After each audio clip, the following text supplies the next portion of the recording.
Hey guys, Scotty here, Hustle and Grind Pod. Thanks for coming in, checking us out today. So, great episode today. We got Marty Salliss, Salliss Plumbing Heating. Probably seen his trucks around town, almost guaranteed. But what you might not know is that he's a sergeant for the auxiliary OPP. We get into everything from his early journey as a student to becoming an apprentice to becoming a teacher and a prof at Fanshawe, and now running his own business and, of course, spend a lot of time working with the OPP.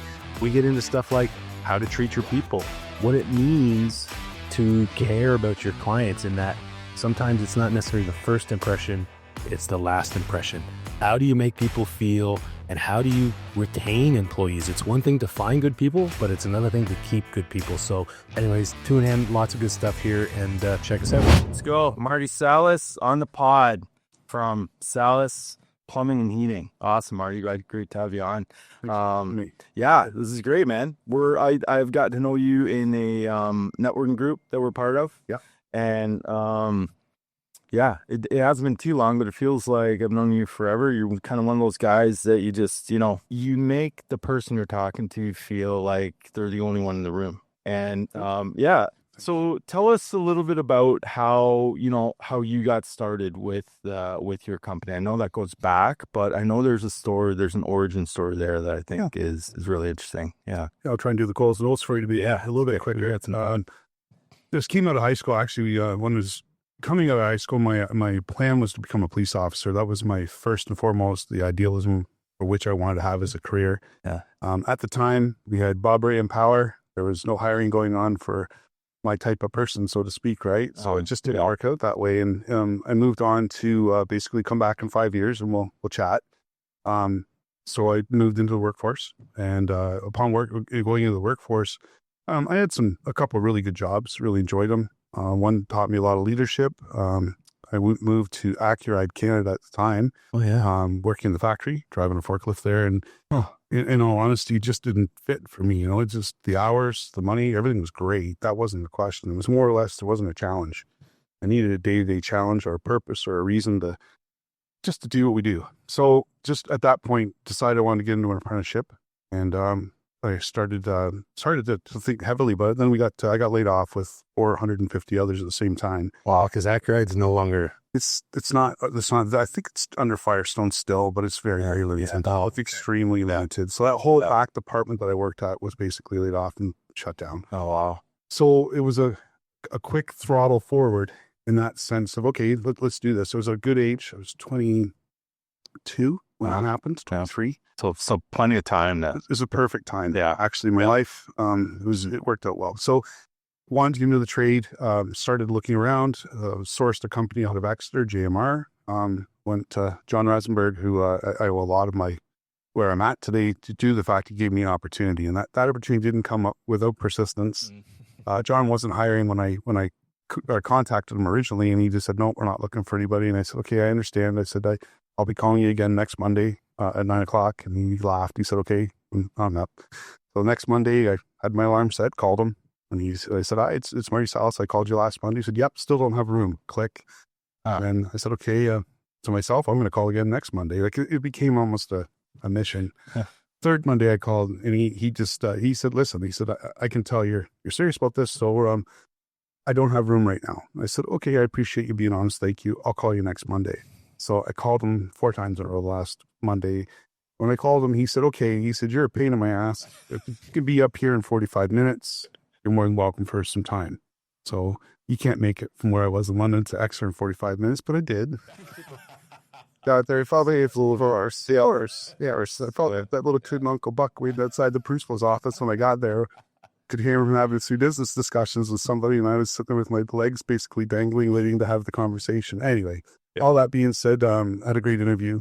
John gave me an opportunity to get an apprenticeship, and honestly, as much as I can say, the rest of that part's history. Wow. In that, the opportunities that I gained from them, just the, obviously the job for sure, with the apprenticeship, but more so people. I was doing some work with supervision. So I was into job site meetings, organizations of jobs, timings and schedules. And it was a phenomenal experience. So just seeing all aspects of the business. And so that's what started back. So JMR, you were there like 9 years. Yep. had your company for 25. So we're talking, 35-ish years ago. Exactly. They've grown. Oh my gosh. Right? They're not the same JMR. When I was with John, I believe he had 65 people and he's at 450. Yeah. Yeah. Yeah. If not the biggest mechanical contractor in Canada, he's second. Yeah. Wow. Yeah. So were they mechanical, like were they in what they were doing now back then, or did they evolve into different areas? Nope, same thing, just Same thing. just Bigger grown, scale. vastly grown. Yeah. And then so it's not like plumbing was you just wanted to get into the trades. Like how did that like what happened there? It's a good question, actually. Yeah. Well, I was working at Accuride. Like I said, I realized at that time that really wasn't my path. It was a great moneymaker, help you put some cash away to put the first down payment down on the house and things like that. Again, nothing but respect for the place that employed me. It was great. Yeah. Nothing negative. It's just I realized that sitting on a forklift for, 8 hours, and I'd always pick up a 12-hour shift almost every day. It just wasn't, I couldn't see the future. I didn't see the future of what was ahead of that, knowing that there's more out there. I like challenges. I like dealing with not the same thing day in and day out, the punch in, punch out. So yeah, I just at that point realized, okay, I want to get into a trade. It wasn't plumbing at first, to be completely honest. It was a trade. I thought about electrical. And actually, when I talked to John originally, that's what I had talked about with him. He just said, I don't have room for an electrician, but I'll take you as a plumber. Oh, I'm like, oh, thanks, sure. Yeah. Question about that moment when you got laid off with your 449 colleagues. How long do you think you would have been stuck there, so to speak, had you not gotten that nudge? Phenomenal question. Yeah. I don't know really that much longer, Scott. I was actually worried at that point in my mind. I'd made the decision that I have a great position where I am. I'm doing very well with it, and money was great, but I knew that it wasn't for me. It wasn't a fit. So it wasn't a negative thing. It was just, okay, this hasn't quite started hunting for a new gig yet. No. So when I got laid off, that would be the best analogy. I went right after it. Yeah. Just the next year. And because, grateful for that too. Yeah. Well, and this is the thing. I asked that question because, I've been hunted down the road myself, and you're in a gig that's not ideal, and it's checking a handful of boxes, but it's maybe not fulfilling. You kind of feel empty inside. And I've buddies who, once you're in, you're so deep, it's like you've got this golden parachute on the horizon. Yes. Right. And it's like, what distance from that chute is too close or too far? And, sometimes, fortunately, it usually works out. Fortunately, somebody gets a nudge because of, a layoff, a restructure, some sort of thing. And they're like, oh my God, like, so it worked out really well. The Tony Robbins thing that I'm not, but I always say legitimately for me, maybe it's just my methodology on life, but things happen for a reason. I really believe that. It's how you capitalize on that opportunity, if you want to call it that. You would explain it perfectly, Scott, with the whole situation when you're in that rhythm or rhyme, whatever you want to call it. But sincerely, in those type of factory jobs, the money was, at the age I'd started there, 20 years old, I was making money that I couldn't have imagined. No, like you rewind 5 years, you're like, if I can earn that much an hour, I'm set for life. Like, that is the gig. I only need to earn that much. Yeah. Right. Yeah. And the thing is, as a person, yourself, or like Ryan, for instance, too, if you have visions or thoughts of what you want out of life too, and you realize at some point, if I want to get to that point or do that certain thing, where you are might not take you to where you got to be. And there's a lot of that happened at that time. But like you said, the nudge was everything I needed. No, so I know we're kind of going all over the place here, but it's huge value, tons of value. I love how we just kind of got right into it. And was entrepreneurship, business ownership, was that something you thought maybe you could do well with? Were you inspired by maybe your parents or a mentor? Or how did you just fall into, or maybe it evolved over time? You're like, hey, I can do this business thing, So again, I think it's a great question. Yeah. To answer it, I always wanted to run my own or do my own thing. Not a control thing. Not at all. Actually, a lot of fear behind that too, but just always imagining doing something outside of what I had to be told to do, so to speak. Yeah. I'm very good with direction. You can tell me to do something, I'll do it, and I'm happily. But I also wanted to be able to live outside that line. Maybe take a chance. Maybe do a thing or two to see what comes out of it. So even when I started plumbing, my vision was to run my own company. For sure. It was to get my apprenticeship. Everything has goals. The first goal was to get that apprenticeship completed after 9,000 hours, and then get my license, then think about where I'd go from there. The college helped immensely with that. That was another nudge, so to speak. Yeah, because you were teaching for a while. Yep. Collectively 7 years over a period of time when I started the company. But I went from JMR to teaching. I left JMR to teach, and I taught full time for 4 years on contract, and then hired on full time while I was teaching. Just legitimately with the HST number, insurance, and everything else, went at business side of it, because I thought, okay, well, this is an opportunity. Had a little bit of time. I lived on a road. Yeah. No, with the first little while teaching, I can't explain to you how fulfilling that job was. It definitely paved another path that helped me to where I am today, to be able to talk to people, to relate to people, to communicate. It taught me so many things, and I genuinely and truly learned 100,000 times more from my students than they would ever have learned from me. And I love that. Yeah. It was such a good job for that reason. I never ever once stood in front of a class of 25 to 40 people, and if I didn't know something, I'd look you square in the eye and tell you I didn't know it, but I promise you I'll have you an answer tomorrow morning. Yeah. And I learned. I can't tell you how much I learned from that. But I would imagine how you deal with your customers now, because I do know a little bit about this about you, is that's kind of the culture you created in your business, right? With your people, with your techs, with it's like, look, have that open conversation with clients, with customers. If there is something that I don't know with your plumbing or whatever, I will figure it out, get right back to you. And I can imagine that is just the culture you built. 1,000%. Yeah. Within my business, anyone that works for me will tell you that. We don't know everything. We don't test know everything. We hope to be the best of what we do know, and what we don't know, we learn. Yeah. And we're open about learning. I think you should be. It helps in a situation when working with a client. I don't know if there's grace. It might be the wrong thing to say, but they work with you a little closer and better, knowing that you don't, you can earn it. I think you should earn it. You can earn it. Right. If you walk into somebody's home, like this is where they live, right, and you start rubbing them the wrong way. Yes. Like, I mean, and this is the thing too, is you might do something subtle that you don't even realize rubs them the right way. But if you can find a way to like scrub the ego out of the equation. Yeah, ego and arrogance is the downfall of any business, as far as I'm concerned. Yeah. Right. As a person too, I've always told close friends, families, and affiliates, if there's an ounce of arrogance that you ever see within me, you need to teach me immediately, because that is just something that doesn't allow you to grow as a human, as a person, as a business person, a husband, a father, a friend. If you have an arrogance or an ego, you just don't have it. It couples with like an insecurity too, though, right? And I think it's fair. I think I don't think you have one maybe without the other. And What's her? And I don't know where I found it. I mean, and I'm still work in progress. We talk about that all. They're all right, man. Lifelong learners.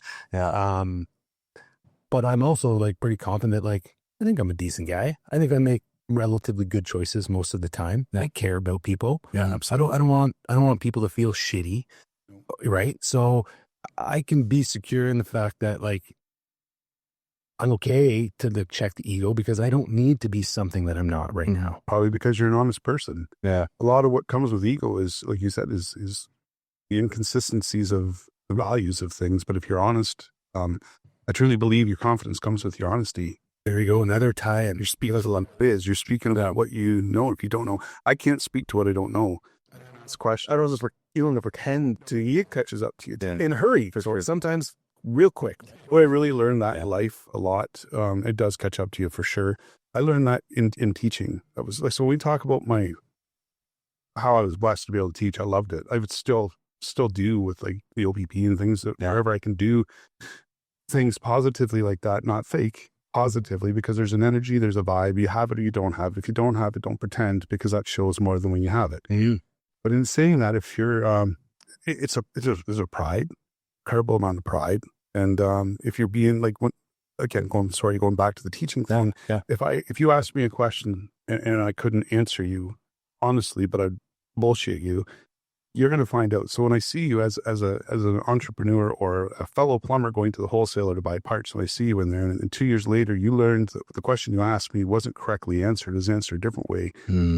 I swear to you, that's the first thing I thought about. I can't be dishonest with myself before I can be dishonest with anybody. Yeah. It's an integrity thing. And I'd rather tell you I don't know.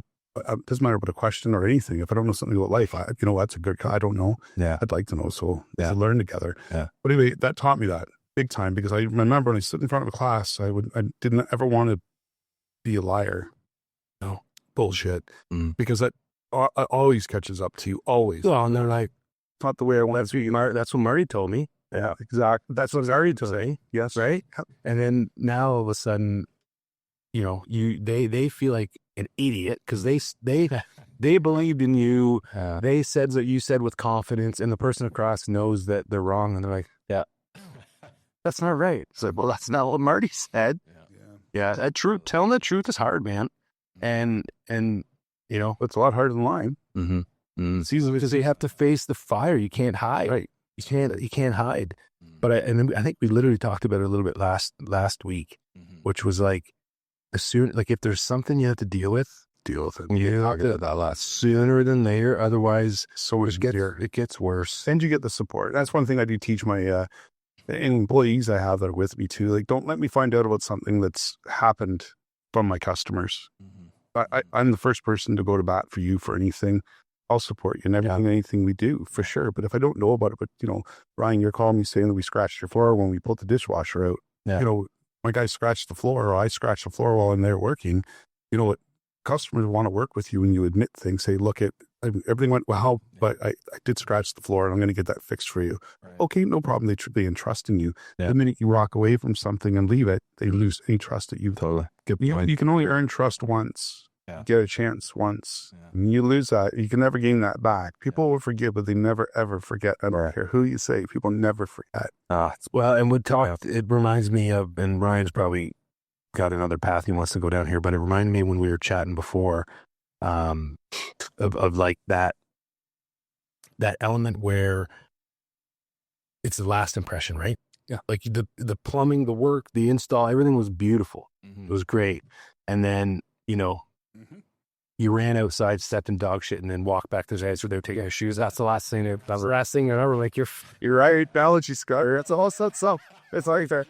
But the Lurf was great, but the guy dog shit got my front hall. Yeah, well, it's paying attention to those details that we talk about a lot too, right? And ensuring that your culture is built on paying attention to those details, because details left unattended can result in big. One of the biggest things in doing a job for any of our clients, and I will tell you, I drive it down people's roads, but it's very important to know that if I come to your house to do something, or anybody from Salliss Plumbing and Heating comes to your house to do a job, first of all, the very first thing is take the time to clean. You know how many compliments is the easiest thing you can do is clean up after yourself. Do you know how many trades don't clean up after themselves? So there's that, but there's also taking the time to look you straight in the eyes and explain what I've done. Look, I want to have a look under the cupboard. I installed the dishwasher. You can't see anything from here, but look under the cupboard. This is what we did. This is your drain. This is your water line. Oh, if ever there's an emergency and you have to shut the water off, here's the shut-off valve.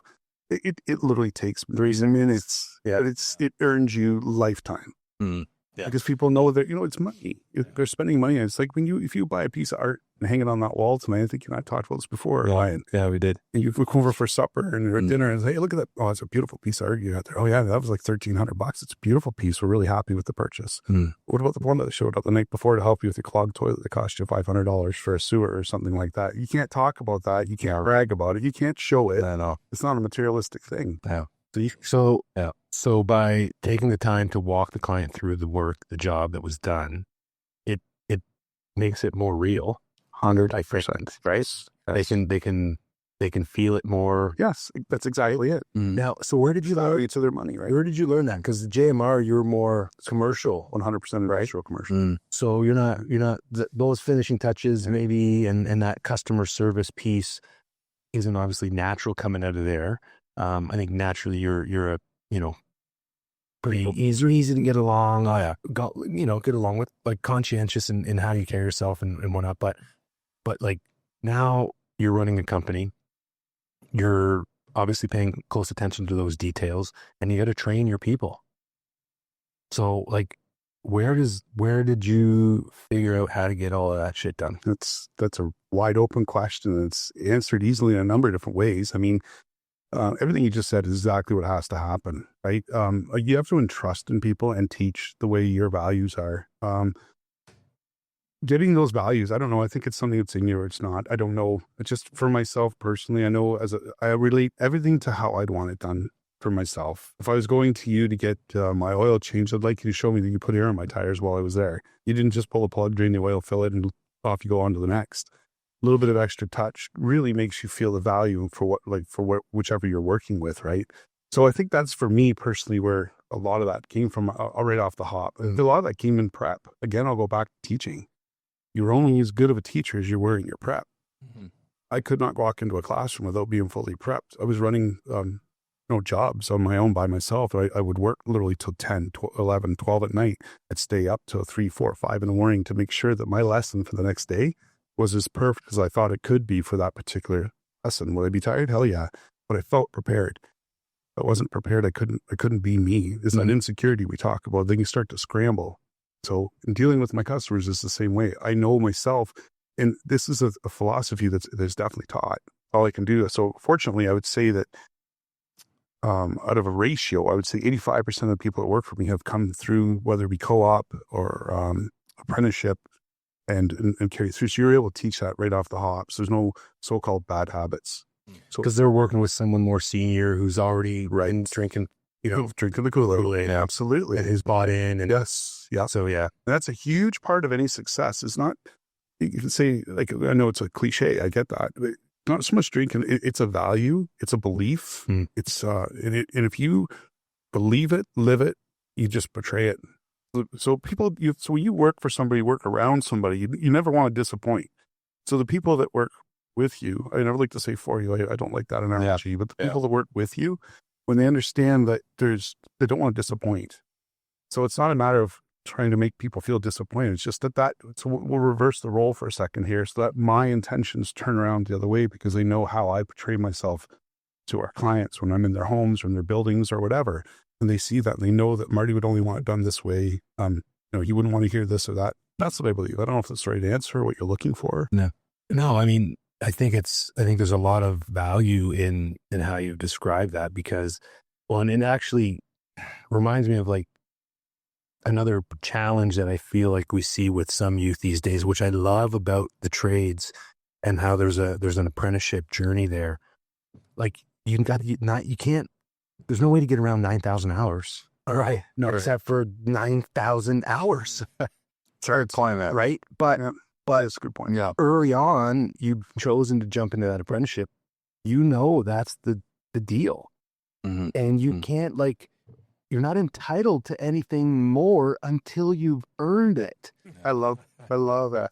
Right. So true. There's so many kids that come out of school. Yeah. And they get a gig and, I went to Western business and I should be the CEO. No, it's like you're an intern now. Yeah. Like what? I know that. That's say you just nailed everything. What qualifies you as a CEO? Yeah. Very well said. Right. But in the typical entrepreneurial sort of business sense, and especially with tech, right? You look at, Zuck, right? Yeah.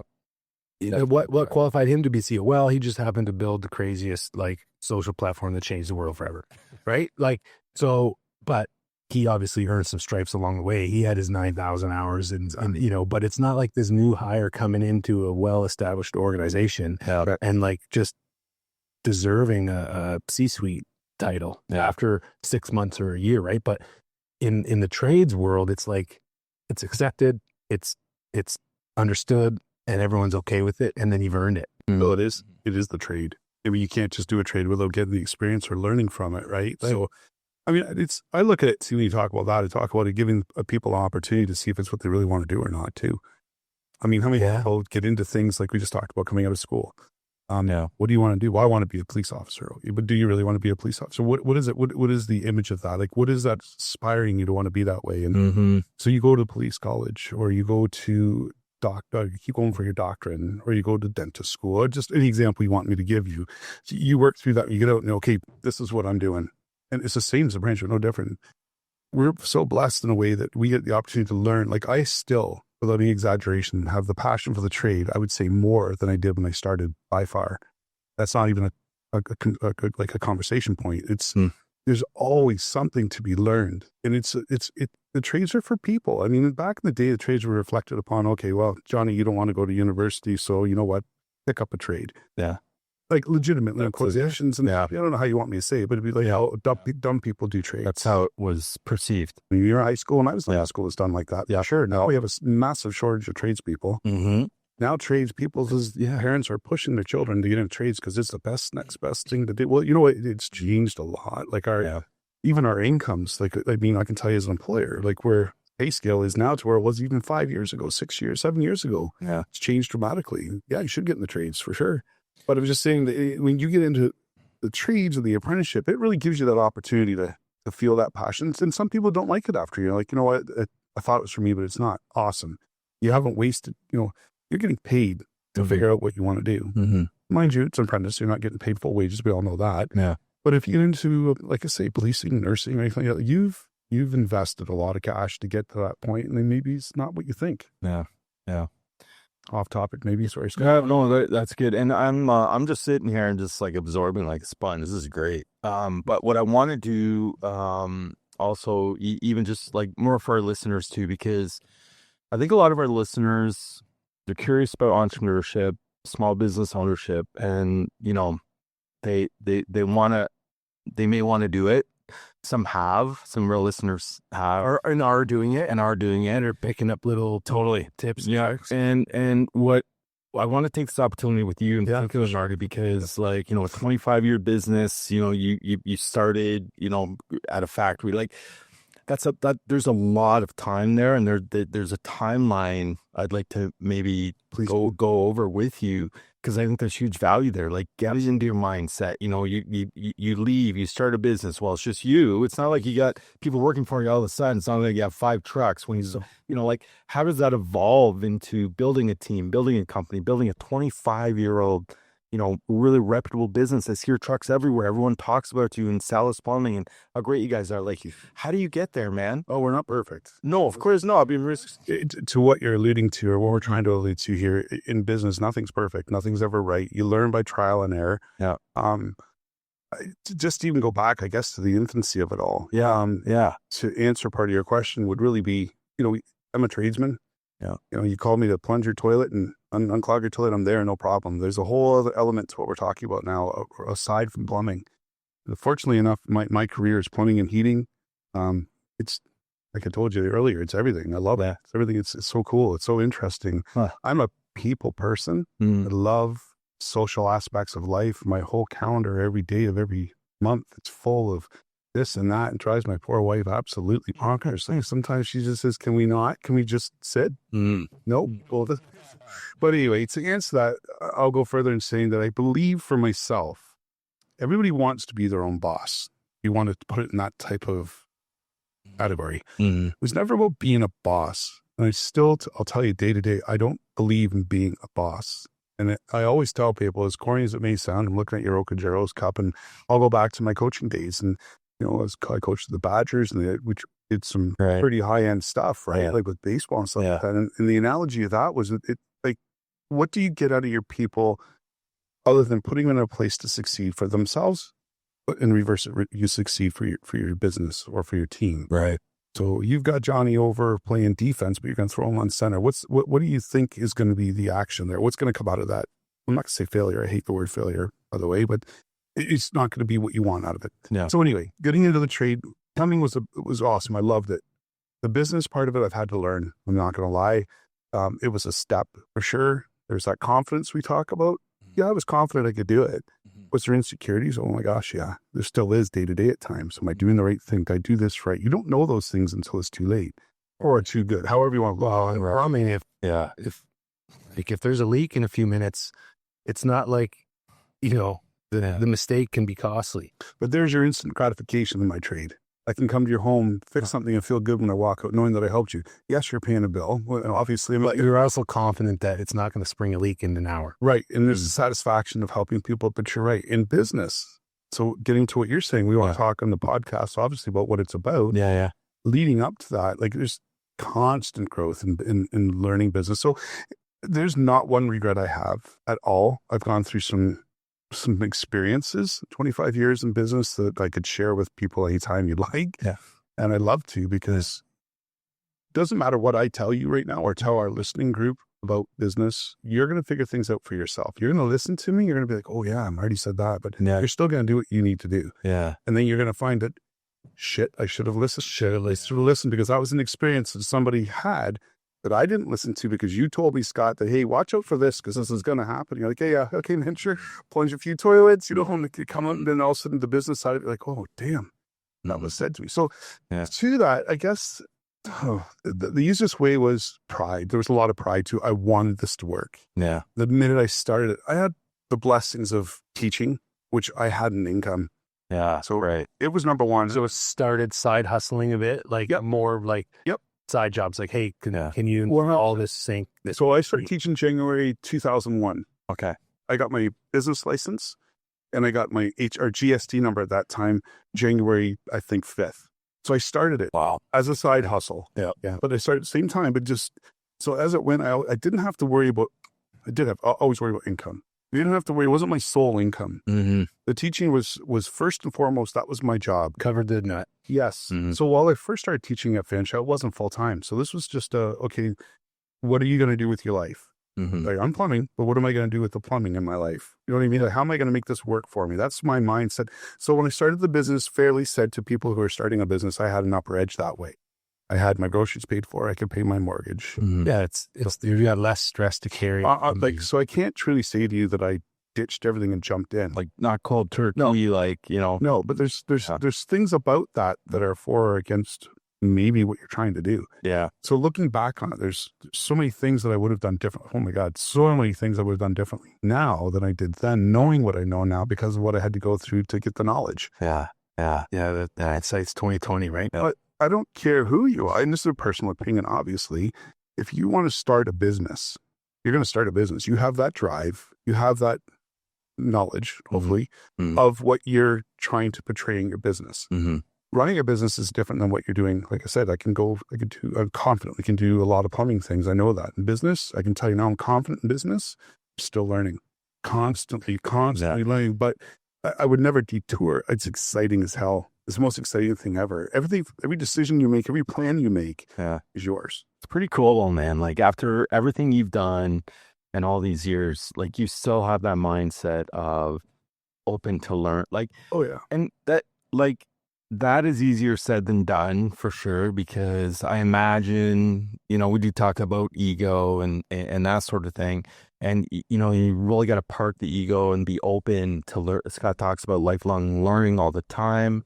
If you have that mindset, that just opens you up to so many more opportunities, business growth, personal growth, all kinds of things. It also comes down to character. Yeah. A lot of character comes along with the ride.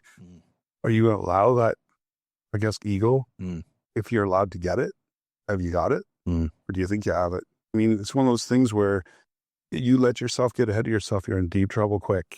You're like, to this very moment, talking in front of 2 customers and people of mine, like friends of mine and everything else. Like, I'm still, when I go to your house, earning your respect. Yeah. Have I earned it? I have, because you called me, but I continually, it's not done. You're constantly earning, and that is business as a whole. That's not just me as a tradesperson.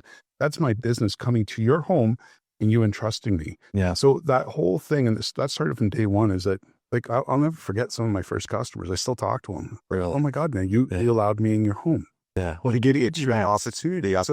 But it's still legitimately, I don't go to every call. We all know that, obviously. No, we got 32 staff, 16 trucks. It's not like that anymore. But the whole heart is still the same. It hasn't changed. In fact, it's grown in different ways to be sure that we're doing. Now I can actually focus on a lot of the things to make sure that we're doing it.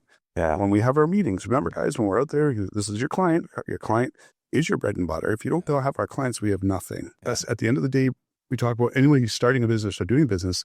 How do you have a business? It's your clients. If you can't respect that and you think that you're bigger than the client, then you can't have a business. It's not going to work. No, it won't work. Drop wrong. These growth, Personal opinion. yeah. These growth markers along the way. I mean, you're talking about all the people you have, all the trucks. can you talk about growth? And I imagine, there would have been different markers and times along the way where you're like, okay, I've got 2 trucks. Oh shit, we're growing now. Do I need 4 trucks or do I need 3? Like, do I need to hire more people? Like how, like, what is that like? I don't know. I smile. It's excitement, man. Yeah. Steven's sitting here talking to you now. I need another truck right this moment. And is that what you're having bodies to operate it? That's with growth. Yeah. So you want to, so like anything in business, let's talk the business side of that. Great segue. Yeah. By the way, thank you. But talking to answer to what you're saying, to get the people, the right people, the right fit, whatever you want to call it, to back up your, again, I'll say methodology. I've said it a few times, but to back up your mindset of what you, not what I want to portray, but what we must portray. Mm-hmm. So to find those people is hard. I'm not going to lie. Well, and this is why I try to bring them from co-op or hire them as a first apprentice. I don't like, not really negative. Yeah. I don't not like, it's hard to bring somebody in when they've worked somewhere else and learned other things. It's hard to deviate that. Of course it is. Yeah. We're creatures of habit, right? And biases. Yeah. and you've got to have those, like, that's too, right? It's like, So let's go back on that. I'll tell you right now, day to day, there's things I think about. I think about JMR all the time. I think with John Rasenberg and the things that he taught me, being an employee of his. But if I work somewhere else, I may not have learned those traits or those passages. there is value. There's value. It doesn't mean because they work somewhere else, they're complete donkeys because of the way they think, right? But at the same time, your Integrity, values. you can mold right out of co-op. Yes. You have a better opportunity to mold them from the beginning rather than having to reshape. 100%. Well, 80% of my staff has been through that way. Not to mention that the 20% aren't good. That's not it at all. Yeah. That's not what we're saying. I'm saying optimally, that's the way it works best. That's been the recipe that's worked the best. We've got great people at Salliss that have not been my apprentice or gone through co-op. They're phenomenal. Mm-hmm. Yeah. Now, how much of your opportunity to grow or interest in growing is restricted by your ability to find enough of those good people? Because we know the trades aren't flush like they used to be. I think there's a resurgence. Hopefully, I think there is. So like, is that literally what's holding you up right now? Is like, you could add more crews if you had the right people to do the work? Okay, so there's 2 sides, double-edged sword to that question. That's a great question. Yeah. Because it's something that's answered in 2 different ways. Yes, if you could find the people, you could grow. Problem with growth, too, is growth is an amazing thing if it's done wisely.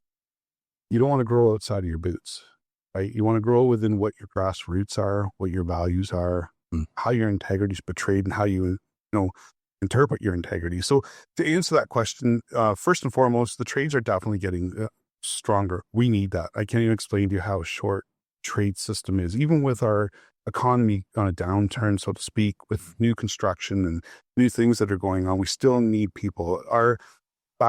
When I was teaching 5 years ago, I'd say it started to gain traction again. Before that, when I was teaching, I sat on a few councils and a few boards, and we talked about, with the, Ontario Provincial Inspectors Association and such, about what we can do to I'm not going to say glamorize, but to show what the trades, what we need. We need tens of thousands of people. Wow. Our age demographic for plumbers, per se, or tradesmen, sheet metal, electrician, our demographic is basically retiring. People are moving on from the job. So we're not getting that. The youth isn't backfilling. No. Yeah. I will say that it's really weird. I'm going to answer this question weirdly. You've gone through a lot of transition, a little bit of having people. There's a lot of times parents would force their kids into the trades because they thought it was the right thing to do. And a person would come in to be an apprentice, and they'd figure, I'm here because my mom and dad said it's a good thing for me to do, blah, blah. And they get going, they just don't like it. Yeah. So I'll have a face-to-face candid conversation. Are you here because you'd like to do the trade? Are you here because you're probably coerced to know that this is the best thing for you? Yeah. Because it's not if you're not in it. Right. Sure. Yeah. But I would say that the government has done a good job and is doing a very good job of starting to recognize trades in the light they should be recognized in. I'm not saying it because I'm a tradesman. Mm-hmm. We had a downfall for many years due to the fact that it wasn't advertised. Mm. I don't really know how else to say it. We talked about, again, we'll go to, first responders, or we'll go to teaching. Yeah. We'll go to computer, Mhm. digital. We'll talk about all this stuff, but the trades just kind of always got pushed away a little bit to get to the point where in these councils I sat on and these different boards, it got to the point like, what the hell are we going to do? Like it's a real thing. Yeah. It's not a conversation point. It's a holy shit. We are short. We're definitely short. And if this carries on, it sounds silly, but we're in trouble. Yeah. We're in trouble. You could talk, even those boards just haven't include union and non-union, include education, like colleges and training sessions, all this stuff. And we all talk because we see it all. Mm-hmm. So going back to what you're saying, long-winded, I'm sorry. But no, that's great. It's coming back for sure. I would tell you truthfully, I believe what I've seen in the last 5 years, the quality of young people trying to get into it is good. Mm-hmm. Where it wasn't for a bit. It was just kind of we'll try it. Good to know. And I think it's because of the advertising. I really do. Because we lacked that. If you look now, you watch a ball game, a hockey game, or a show, the Ontario trades colleges are looking for blah, blah, blah. You didn't have that. We didn't have that for the longest time. So the government has recognized that we have an issue. We have a shortfall. Mm-hmm. It's a serious thing. Mm-hmm. These buildings that they want built, they need tradespeople, concrete, they need rebar, they need, Well, and I mean, I've got, so, our oldest is our daughter and then 3 boys, and she, grade 11, thinking about university, wants to be a doctor. Like every other girl her age, and I'm just like, honey, like you could get into the trades. And she's like, what's that? And I'm like, you can make as much, if it's about money, then get in the trades. She's like, really? Like no clue. Like no clue. And it just has now, other than me, her dad telling her about it, it hasn't been. So the high schools have gotten better too. Yeah. They've gotten better in the career job fairs. Mm-hmm. And talking about the trades. Mm-hmm. I mean, that's good. Females in the trade has been very pleasant surprise. Good. We've had one of ours. She's off right now on parental leave, but my God, she was awesome. Yeah. Really good apprentice. So I'm serious. Yeah. And it's demographically our content, like our customers loved it. Mm-hmm. Oh, that's great. You got a female in the trade. It's like, it's not that big of a deal. It's just a trade. Anybody can do it. You know what I mean? So it's always positive. There's a lot of bright light shining on our trades that we didn't have before. And it's good to hear. Yeah. No, that's positive to hear, because I don't, you hear about it, but then until you're sitting here talking to Marty Salliss, who's frontline, right? I mean, that's positive to hear. Yeah, for sure. Right. Let's go back. We need good people. That's the thing. So to get a good person, Scott, what the answer would be, is it a passion? Is this something you really want to do? Are you here for a paycheck? Or are you here to, everyone needs to get a paycheck, but we all have to live. We all have to survive. And how many times you change your career before you lock yourself down? There's all these conversations we could have, but finding good people is the key. And so let's flip that back to the employer. Keeping good people is more important than finding them. And so as a business, it's difficult, or maybe even more. Yeah. But getting back to the business side of things. So my employees they're employees, right? They're the biggest asset that I have in anything I do. Yeah. They represent Marty Salliss. They represent Salliss Plumbing and Heating. They represent all my values, all the things that I want. If I don't invest in that, I have nothing, because there's so many places you could work. Yeah. And if you try to give the best that you can to your employees in not money, so much monetary. Yes, of course, money's what talks, but more so, so much more than that. Ownership, respect, and just allowing them to have a say and some ownership in what happens with the growth of your company. Exactly. Yeah. Yeah. So again, I'm going to go back and liken it to, I don't think I finished what I was, because I get ramming. No, it's great. I'm talking about coaching. When you're a coach, you don't know everything, but you're organizing that team to the best of your ability. Getting back to, why would you put Johnny on center when he's a defenseman? Like, you're setting up for failure. That ownership. I mean, you treat your people. I always look at, when I used to teach, they always used to call me coach. It was just a nickname. All the guys would come in from outside, because the guys that would leave and go back to work would say, oh, hopefully you get coach. He's a good teacher who did this, did that. Awesome. So it became that thing of coach. Hey, coach. Yeah. And you know what? The thing is I got that from standing in front of a group of people and saying, look, I do not know more than you. So I'm going to make that really clear. I don't pretend to, I don't think I do, but I'm here to help guide to where you got to go to the end goal. for sure. Yeah. And the respect you get from that, when you give people that honesty, that's the first thing when we clear. It's not fake. It's not shoving sunshine up asses. It's truth. Genuine. So when I'm working with an apprentice, which I absolutely love to do, to be honest, I love teaching the trade. When you have a passion for it and teaching more so the business side, when I'm dealing with customers, they get to see how I try to betray the company and what we do. Mm-hmm. But I love that fact of being able to say, like, to a guy that's only been on for a month, 2 months, whatever, okay, we got to do this, this, and this. Let me know, what do you think we should do? How should we do this? Like, literally 9 times out of 10, there's ideas that come out of people if you give them the opportunity to have a voice that you never thought of. Mm-hmm. And it makes things so different. So in business, where I want to relate that into the business, because a lot of things we talk about with apprenticeship is the same as business, because you're learning. Yeah. It's the same in business. Why don't you think that you know everything? What gives you that right? Yeah, I know. That's true. All you do is hurt yourself. Yeah, that's a good point. And it's a mindset, and you need people like you to coach and mentor. And, it kind of goes into I really want to ask you about this as well. I've been thinking about this when we were going to talk to you, and I thought we've asked this about other trades that we've had, like Brett Lucier. Great guy. Like some of these other, Gary Brown. Gino, he's awesome. Yeah, like in this idea of empathy, and when you're going to a client, I mean, look, you're going to a customer, they're probably not happy for the most part, because no, there's literally shit everywhere. If you're like, yeah, exactly right, it's the same thing. So if you're showing up, people are already pissed off. They're in a shitty mood. And I know we asked Brett this, we asked Gary this, and I really want to ask you this too, because you have this high empathy, this understanding that you can go in and you can talk to somebody, maybe calm them down, or give them confidence that you know what they're doing, they're going to be okay. But not all your people are going to potentially have that too. So how do you do that? Like, how do you coach that? And are there things and ways that you do it? I like that. It's good because it's thought about, very deeply thought about. Yeah. Again, utilize people for their strengths. So I may have I have people that might not be so, I guess you could say, outgoing or social. Yeah. And I always tell people, do you love what you do? Yep. Express that. How do you express that? Just show people what you do. Show them what you're proud of. Explain it. So we'll go back to the showing you the dishwasher, what you did. Yeah. So I may have Bobby B, who doesn't like to talk to people, but when he's done, he can say, "Oh, hi, I'm finished. I'd like to show you what I did." It's all you need to do. But that is in coaching for sure, because a lot of times when you have an apprentice, when an apprentice is with a journeyman and they're dealing, especially new, and they're working alongside, say myself or like my right-hand man, Danny, they're observing. They're totally observing all the time. It's like shadowing, and they catch on to that lingo, that thing. So when you first go out on your first call, hypothetically on your own, you always fall back to what you know or what you were taught.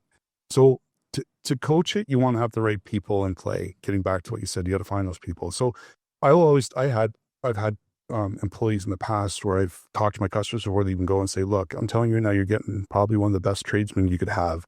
If I could take a 16th of that person's knowledge and put it into bedside manner, I wouldn't have them. They wouldn't be here." Right.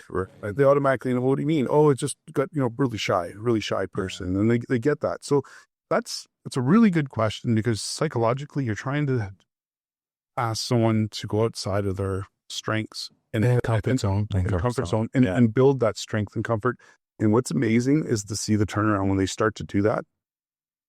Is to see that turnaround and what they do. So something I picked up on there I want to touch on is, and it's funny you say, trying to learn every day, and something I learned last week from a buddy, having a conversation about coaching, and it hit when you said, "Here's the job. What do you think we should do?" Mm-hmm. And you're not doing that to put them on the spot so you can catch them in a miss and then make them feel like a piece of shit. But you're giving them that opportunity to think critically in real time while the spotlight is on. And they learn that they don't have to be perfect in that sense. Yeah. Right. But it gives them that path to like think critically about that moment and what they should do. And it's not you just standing there barking the orders, right? This, do this, and this. And because when you do that, you can suck some creativity and skill out of the person you're working with, right? Mm-hmm. So I really like that. And just to kind of back up the context where I learned it is, buddy of mine grew up with Mike Van Ryan, ex-NHLer, right? It is having a beer with Mike's dad, and he asked him, Teddy's a great guy. so he's like, Daddy, like, what did you do? Yep. Kid's pro. Yeah. Yeah. And acted like a pro too. So, and this was profound, and it's flipped my paradigm, with my own kids, because it's this question of like, I'm their coach, but I'm also their dad. Yep. Right. So where do I draw the line or being the coach and being the dad? And what Teddy realized, because he was a pretty passionate guy, was in the car ride, he would just say, how did you do, bud? What do you think? How do you think you did? And, in the beginning, he's like, everything was great. Everything was perfect. He had the best game ever. And Teddy didn't say anything. He goes, okay, cool. Awesome. And then same thing the next game. How was it, bud? What do you think? Line of bullshit. I was amazing. Never didn't make any mistakes. And he'd be like, okay, yeah. And then eventually Mike is like, I probably could have backchecked a little bit more on that one. It was my guy. It was my guy who I left alone in this high slot, who buried there. Yeah. Right. So all of a sudden now, Dad didn't have to be critical of his game. He became his own critic and self-aware and humble enough to recognize that exactly he wasn't perfect. Right. Yeah. Humble enough to know, like, I can be better. There's something I could have done differently. And talking with my buddy, he's like, Danny said to him, he's like, if I don't know if that's the thing, he goes, but I think it might be, because he probably wouldn't have ever become a pro if I was just riding his ass in the car on the way home going, you missed your plan, and like making him feel some kind of way about his game. And then That's cool. I'm like, That's cool. It reminded me of like what you said with your folks in the field. We were okay, well, what do you think? It's a conversation, but we try to make a point of, even in huddles, whatever you want to call it, we talk about things. The guys, I'll give my guys so much credit for their openness and helping each other learn, and that's bred. That's definitely that's the whole environment. Control. No, I want that when someone walks in the door, that everything is open.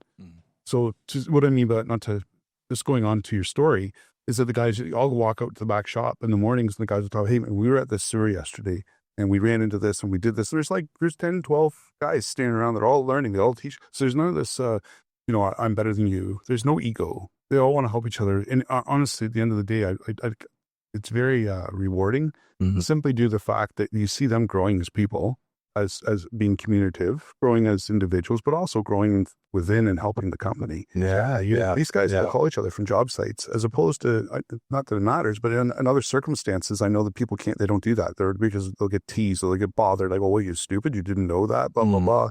Our guys don't figure it out. Call each other constantly, which is, it's great. Yeah, it's awesome. Wow. We don't important, but that's again, we could talk, and we can relate everything about trade to the business. Yeah. So everything we've been talking about, we talk about trade and something, but it's all relatable to what's transpired. That's what makes it easy to, I shouldn't say easy to run a business, or what makes it easy to go from trade to do business, because it's, hell, man, you got your ticket, you know how to do the plumbing, you're constantly learning, you don't know it all. We already said that a million times. Yeah. But the business side is the side that you're like the plumbing with me every day. It's every day, every single day is a learning experience. Might not be a major learning experience, might be minor, but you try to take something from your experience every day, whether it be positive or negative. Like, running a business is not easy. No, not at all. And I'll tell you right now, the ups and downs that I've gone through in 25 years, the things that I've sacrificed, but I don't have to say, we all know that. This is a little beating the dead horse situation here. Yeah. Or I look back at that, and that's what makes me try to be as humble as you possibly can be, because I'll make it pretty blunt. Business humbles you. Sure does. If you think, if you're successful, good for you. Enjoy that, because what did it take to get to a point where you feel that you're successful? I think that even when you're successful, watch over your back for that. Don't get comfortable, because you got to continue to build that. Okay, comfortable. No, and it's not, that is not a negative thing. No, I know it's not. For personally, on a self-offense, it's my challenges that are met every day that makes me feel thankful for what I have. I'm so grateful for everybody in my life that's helped me get to where I am. thankful daily for what the phone rings. Yeah. Like if I didn't have the phone ringing, I'd be screwed. So would the 32 other people, right? Yeah. And those are the things that it's humble pie every day, every morning. You wake up and have my cup of tea and think to myself, damn it, man, am I ever a fortunate man? Yeah. It's a good practice too. It is a good practice, and it can be very intentional. It sounds like you make that an intentional part of your day, but like it's hard to. I'm guilty. Like I don't take the time to be grateful of the things. My wife, my parents are constantly like, "Hey, like look what you built." And I'm like, "Oh, I'm just on to the next thing." Focusing on the next, Right? But you do have to look back sometimes. That holy shit! Like, yeah, that's pretty good. I'll take a minute to be grateful and pat myself in the back. Okay, and let's go. And sometimes that's all you need, right? All you should. Yes, yeah, for sure. Now, at the beginning of this pod, I mentioned layers to Marty, and I want to get into another layer because we got Marty, the business owner, but then also that I learned in getting to know you with the OPP and your auxiliary, right? And I want to talk about that because that is like A, so fucking cool, but B, it is. I mean, it just, the more I get to know you, the more it makes sense. And I'm just like, oh, okay, this is it. This makes sense that he would be doing this, right? And so can you talk about that? So you've been with the auxiliary OPP in a community service portion, like for 7 years. For 7 years. Yes. So what is that for those who don't understand what? So auxiliary, whether it be with provincial, federal, or municipal, like OPP, RCMP, or London, auxiliary is a volunteer position within the police force. You're wearing uniform. You have use of force with a baton. You have handcuffs. You arrest. We are looked to relieve regular members from duties that takes them off the road, so to speak. A lot of our stuff is events. We talk about parades. We do a ton of parades. Recruit for a lot of I do a lot of recruitment. I do the recruitment for Western Region. Wow. I do a lot of information session Monday. I've got one Saturday. So there's a lot of that. But with all of that though, so to answer the auxiliary thing, it's giving back. It really is giving back. So we'll do the food drives. Camp Chemo Key has their Halloween thing. We'll guard the road so that people can get in and out safely. If you get the contrast of what we do, it's a lot of that basically. And the fun part, which is that, and the group we have, the unit we have in Middlesex, just filled with phenomenal people. Yeah. And I've been fortunate enough to be a sergeant with them. We've got our platoon, and the people within our platoon, our unit. It's just they're another family. It's just a whole other element, like you said. Let's start peeling back the layers, and my face lights up when you mention OPPI. I know. I love that. So I've seen you in that role, when we did the business food care drive. Yep. And then even you had our networking group to the Western region. And yeah, like it's like, I know you as Marty, the business owner, but then this other Marty that the one that's it's a different passion, and it's just ever left by the sounds of it, right? No, it's all loaded there. Yeah, I still do. I've been out. What have I done? I average between 800 to 1,000 hours a year. Oh, volunteering a lot, and it's all, not 1 hour of that is begrudged. Like I'd go out all the time if I could, but I have to remember I have a wife and I have. Well, what's that? But I mean, and again, I go back to like Brett Lucier. He did the fight to end homeless event and that sort of thing, right? Like we talked about that. Like, hey, it's easy, not easy, but for business owners to open up their checkbook and just donate money, but time is something that a lot of organizations in our community needs, and something that you're doing a lot of, obviously. Well, it's very, very fair statement. I mean, really, even with my role where I'm at with the OPP at this stage, I have absolutely not one intention of joining the OPP as a regular member. I've been asked a number of times. Yeah. I mean, like you said earlier, sure, it would have been great. It would be great now. I would love it. But in the same breath, I am so blessed to be able to have my business and have my thing there, and then go to OPP and have my thing there with another great group of people. Yeah. So I'm able to experience things that I've always wanted to be fulfilled with. I'm a very fortunate person. I think it also speaks potentially into our audience of like, Or when we start a business, or my own experience, you start a business, you're all in, right? And having that conversation with your spouse and with your family, being like, look, we need to be on the same page here. But you can get all in and get so deep that just kind of that just takes over. And there's other things in life that are important. Like for me, it's playing hockey or whatever, hanging out with my buddies, or, like, so I think it's an important lesson, and something that you're showing in that, like, yeah, I'm passionate about my business, but there's other things that I want to do, like for your and so search for those other things that fulfill your life, right? Other than you'll burn out this business, or you'll burn out. So yeah, I get asked a lot of times, and I'll self-admit that I'll function on 4 hours a night. Doesn't phase me. Somehow I've got that gene, or it is, whatever. Yeah. But that outlet that you speak of is what has, I believe, in the last 7 years of my life, has given me more joy out of my business than I may have had. There. Because I'm able to separate that. Yeah. So picking up on a hobby or a friend group or a book reading club, or going to play cops and robbers, whatever you want to do, whatever fills your boots is so necessary in business. It gives, like, again, you just said it. It gives you that outlet. Mm-hmm. I think I shut my mind off of Salliss 100% when I'm with Hope. You have to. You know what? That I needed that. Yeah. It's done more for me than I do for it. And find something that interests you. Connect with a group. Yes. Yeah. Jump on a board, a committee. Or even do something slowly, like whatever. Yeah, like learn the guitar. Right.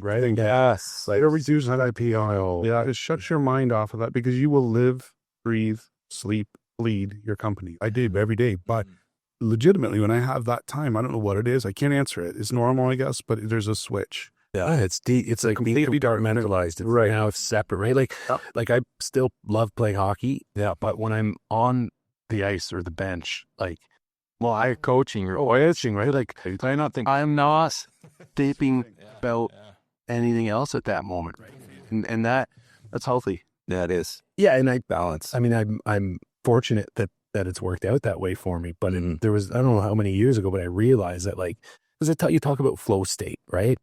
And when you're just immersed in whatever it is you're focused on, day-to-day, I already have to submit. It's good for your mental health, right? 10-4. Because and then obviously that's a big thing that lots of us are exposed to and hear about with people we know these days more than ever. It is interesting, though, to say with the OPP. It's funny. I mean, just in amassing 25 very fortunate years to be in business in this city and surrounding area, it's how much you bump into people. Imagine. It's kind of funny. You know how many times I walked up to a car for roadside and they're right, go, right, Salliss, that's a real lumber. How is to be a plumber by day, copper by night? I love it. Bring that in over here. Yeah, that's it. That's awesome. That, and it's fun too. So you get back into the whole caring side of things. Like a lot of the OPP stuff that we're able to do, like you legitimately see 10% of the population that you don't know, you won't see, you don't understand. You think you watch, police, all that stuff on TV, and I get it, but until you're in it, man, it's so the empathetic part of that legitimately teaches you a lot about life too. It's taught me a lot for my business. You see things that you didn't know there. Helps you understand business and things. Yeah.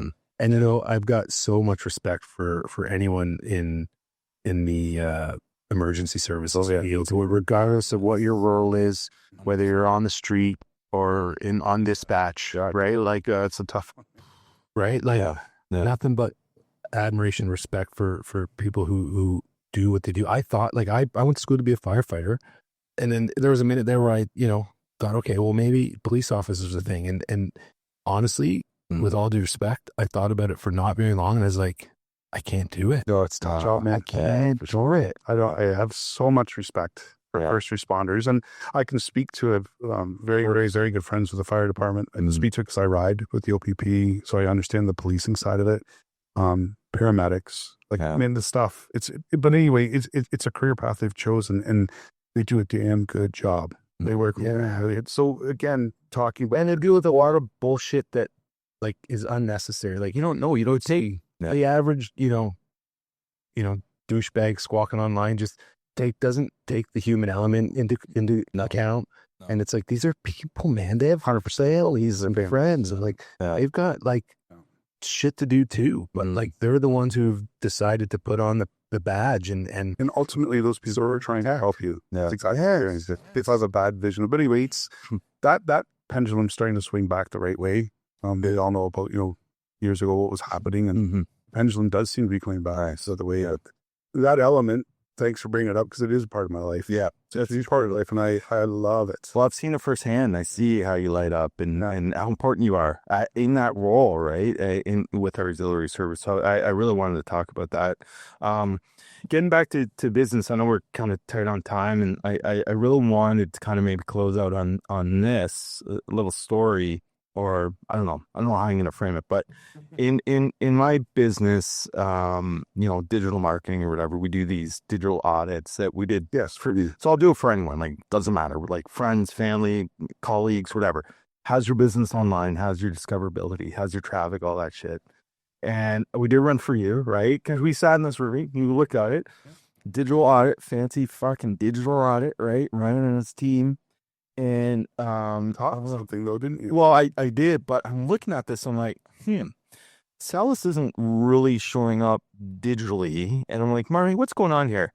And I'm like, you kind of broke my frame, man, because you're like, we're invested 25-year business, but if I Google plumbing, you may or may not come up. And in my world, I'm like, how the fuck does that happen? I mean, you brought me down to, this anomaly of a business like yours, of like, you're like, I think it's just because like we're in my earth, right? And testimonials, and we're doing it light, and people talk about us, and I'm like, fucking A, man.